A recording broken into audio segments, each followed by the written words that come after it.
del Carmen trata de repensar el objeto a partir de dos conceptos, el de transformación y el de proceso. On Translation, que es el título de la muestra, que podríamos traducir como introducción, podría entenderse como la acción de desplazamiento, cambio,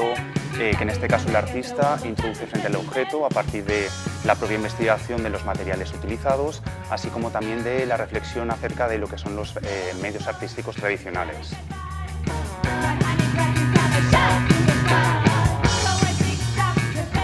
Colocar en el centro del análisis el objeto lo que nos hace es que realmente reflexionemos no solamente sobre la experiencia del sujeto, sino la experiencia del propio objeto en los procesos de creación, pero también en los procesos de conocimiento.